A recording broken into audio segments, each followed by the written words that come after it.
Hello everyone and welcome. In this video, I'm going to be explaining why I, as a leftist, voted for Donald Trump in the 2024 election. I know it's a shock to many. I have reasons, a lot of reasons, and I'm going to go through them.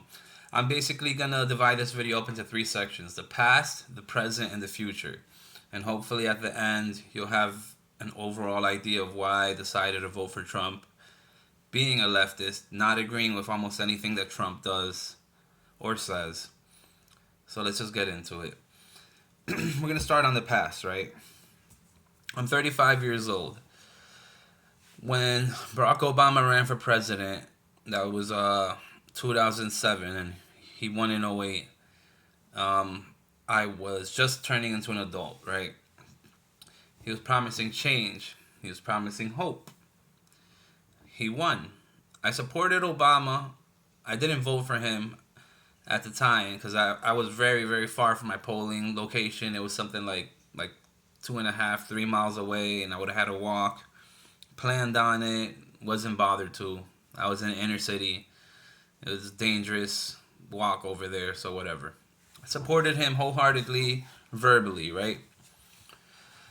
A few years into his election, I was like, damn, I'm from the inner city. I'm like, things aren't really changing. Marijuana is still illegal. Minimum wage is still extremely low. The police are extremely corrupt, especially in my hometown. Even the FBI went in there years later and locked up a bunch of cops. I felt really disappointed by Obama. And I kind of rationalized it and with some copium told myself, oh, it's because he wants to win a second term. Second term came along. Nothing, right? Obama was president during Occupy Wall Street.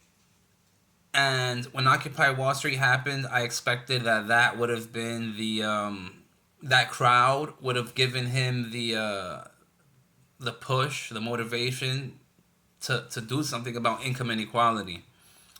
And he didn't. He expanded the wars in the Middle East, right? It was extremely, extremely, extremely disappointing. And as someone who's really into politics like me, I would go around telling people that, but they were still fully on board because Obama was very charismatic and he knew how to talk the talk. When Occupy Wall Street happened, he didn't get involved. There was minimal media coverage, right? So you had a majority, you had a super majority in the House and Senate. You had the people on the streets marching. You had a black president, not African American, a black president, and things still didn't change for the better. Okay. People started seeing that and started losing faith in the Democratic Party. Liberals started losing faith. A lot of them just tapped out completely. I just became a little more radical. I felt like, we just have to take the party. We have to take the party. If the leadership doesn't want to listen, they have to take the party. Fast forward to 2015. Bernie Sanders started running against Hillary Clinton. There was so much collusion against Sanders. The media barely presented him, and when they did, it was in a negative light. They just rewarded Hillary Clinton with tons of free publicity. It was just Hillary, Hillary, Hillary. You rarely heard about Bernie, right? Okay. When those primaries happened, there was some shenanigans. People were deciding certain races of coin tosses, and off the top of my head, I can't recall exactly, but there was a lot of weird stuff going on around that election, right? Now, when 2020 came along, Bernie ran again, right? I was a little disappointed in Bernie after he lost against Hillary and Trump became president, which I hated Trump. At that point, I was like super anti-Trump. At that point, Bernie Sanders sort of fell in line with the Democratic establishment, right? He was going on around during the Hillary race. And he's saying, the Democrats are corrupt, they're crooked, they're owned by corporate interests, they're owned by Wall Street. He's saying all these things. Great, loved it, loved it, loved it. Then in the primary in 2020, he's running against Biden, he's running against Kamala, Pete Buttigieg, he's running against all of them, and then he just kind of softened his stance, right? He's like, look, Joe Biden's my friend, and they're like patting each other on the back and stuff. And it's just like at that point, I'm starting to get really bitter. I'm like, Bernie, you're telling me that the Democrats are corrupt, right? They're owned by corporate interests. Who? Name them. Because if Biden's your friend, and Hillary's a good woman, and Obama's a good man, and Pelosi's a nice lady, who are you talking about? Who is this corrupt establishment, since all these people who are the establishment are apparently your friends? And I understand he was just trying to be civil. But we don't need civility when we're struggling and we're suffering year after year after year. Ugh. Pause. Pardon. I was interrupted. Okay, so essentially what I'm saying is Bernie's really critiquing the party, saying they're corrupt. But then just befriended everyone and couldn't exactly specify who in the party was corrupt. Okay. In that primary, they also rigged it. Bernie was rocking it, right? And I'm pretty sure he was in first place. He was ahead of Biden, he was ahead of Kamala, everybody, right? When they had the first primary races, and they saw that Bernie had a very large possibility of winning, they all got together and conspired, and everyone dropped out and endorsed Biden. And then all of everyone else's supporters just rallied around Biden. And then COVID happened. They put a lot of pressure on Bernie. You have to drop out. You shouldn't go through the race all the way. You have to drop out. Bernie dropped out. Yeah, okay, that's to me, that's cowardly. I would have went all the way. I would have gone with a little more incendiary rhetoric. Times are pressing. We need a little more forcefulness, whatever. Okay. Then we fast forward to this primary. Wait. I want to mention something. In 2020, I wasn't even supporting Bernie first, because of 2016, how he fell in line. Originally, I was supporting former Senator Mike Gravel from Alaska. He was extremely elderly. He didn't want to run until he was pressured by some young kids that he should run just to get in the debates so that he could critique the party like he did in 2008. He really laid it into Biden in the 2008 election in the primaries. So the Democrats had set a higher standard to be in the debates, right? Now you needed 65,000 unique donations from supporters. And you needed to reach a certain percentage in polls of favorability, right? Mike Gravel exceeded the 65,000 donations. He exceeded favorability in many, many polls, more than 3. I'm thinking it was 3 polls. And then when they were asked if Mike Gravel was going to be part of the debate, then the Democrats were like, no, it has to be these pre-approved polls. And the DNC is a private corporation, so what they say goes, right? So much for democracy. What leadership says goes, not the will of the people.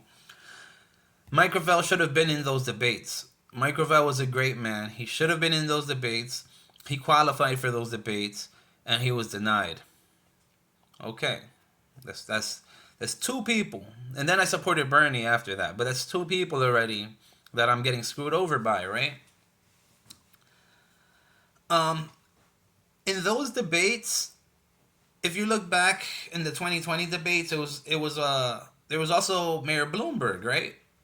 Mayor Bloomberg was a hardline Republican.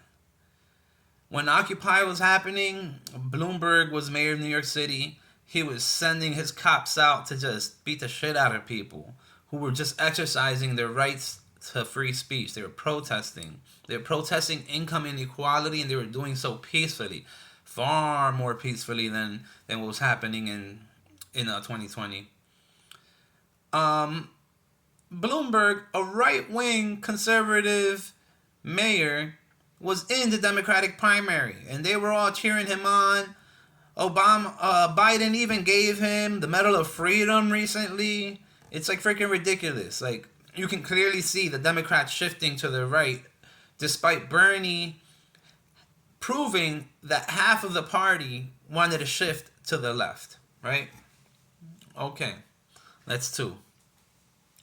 In this primary season, which we can't even say it was a primary, Democrats will argue semantics and say there was a primary. The Democratic establishment started shifting primary states in a certain way where historically the first primaries that would always occur weren't going to be the first anymore. They were going to put states that were more favorable to Biden in the beginning so that he can win that one immediately, and then they would immediately be like, oh, you see, he really won that state. We don't even need to have a primary. I supported Robert F. Kennedy. I know a lot of people, were talking all this shit, right, about Robert F. Kennedy. He's a nut job, this and that. Everything that the people say about him, it's the same exact things in the same exact ways, and they all got it from somewhere. They didn't come to these conclusions on their own. I specifically remember sometime around June 2023, the media came out with a blitz against Kennedy, and everything that people say about him today is directly parroted that. Every single time when the media, which is a center-right cabal, when the media comes out with a series of stories, multiple outlets all saying the same story against him, all the fucking normies just parrot that shit. Oh, he fucking put a bear in Central Park. Oh, he has a brainworm. You guys talk shit about brainworms, but you guys didn't talk shit about how Joe Biden literally had a piece of his brain removed. Like, Biden is missing brain as well. Like, Kennedy at least has his faculties, It's a fucking parasite. And then people talk all this shit about, oh, you guys don't care about third worlders. Third worlders have very high rates of parasites. And so it's like there's this cognitive dissonance. Like, if we can use this to shit on somebody we don't like, we will, and we will feel justified. And if you use that same thing on someone we do like, we will call you, racist, sexist, right-wing. Okay, Bernie, Mike Gravel, Kennedy. I'm 35 years old. We've had Democrat presidents my whole life, even one with a supermajority. The ghettos are still the ghettos. We still have lower standard of living than our parents did. Things don't seem to get better. They just constantly seem to get worse. And that's going to lead us to the next segment of my videos, the present. The present can be summed up with one famous quote. It's the economy, stupid. It's not racism. It's not sexism. It's the economy. You got these cushy liberals, Kyle Kalinske. I don't know how the fuck he fell from grace. You got Signified B-Sides. Like, this guy's a fucking black excellence guy living in the suburbs, just chilling. You got all these liberal pundits, these progressive pundits, who have just gotten far too comfortable. They made too much money off of YouTube. They made too much money off of Patreon. And they're detached from the realities that we're living as average Americans. And it's really, really sad, because I really used to like these guys. Especially Kyle. Like, this guy fucking fell from grace. I don't know, man. Crystal Ball must have fucking healed his nuts one too many times. Maybe she missed once and it got him in the head and fucking fucked him up. Because Kyle's over here telling us it's the greatest economy of all time. Democrats are the most progressive they've ever been. This is the most progressive administration. Maybe so. But just because they're the most progressive, every other administration has been very right-wing. So it's like, doesn't really mean much. It's like, this administration is progressive by like 1990 standards. They're progressive in a way that they'll virtue signal anything that's free, right? If it's free, yeah, you can be gay, yeah, you can be black, you can be Hispanic, you can be in a wheelchair, but they won't buy you the fucking wheelchair. They won't offer you anything if it involves money. If it involves having to shift resources to you, to the working class, they won't do it. They'll tell you anything you want to hear as long as it's free. You know what I mean? Oh, you're beautiful, you're fat, you're beautiful, you're skinny, you're beautiful, you're ugly, you're beautiful. They don't. It's like they'll tell you anything you want to hear if it's free.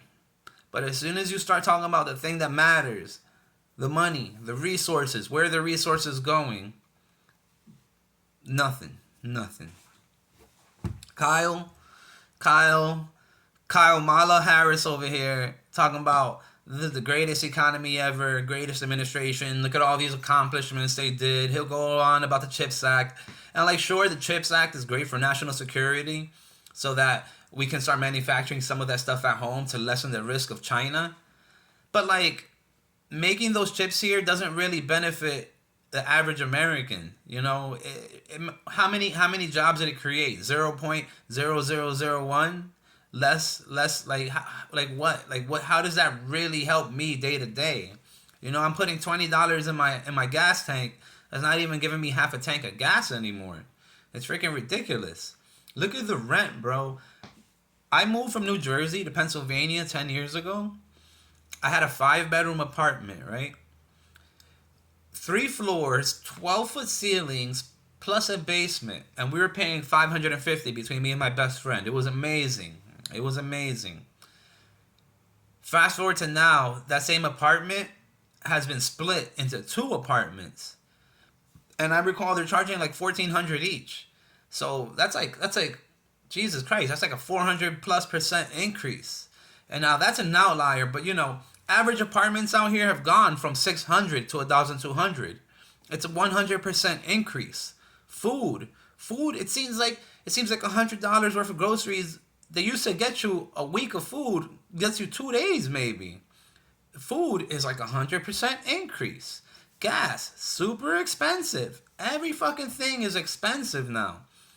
And they're like, oh, we reduced inflation. They've reduced the rate of inflation, but it's still compounded over all these years, and it hasn't lowered to the price that it used to be.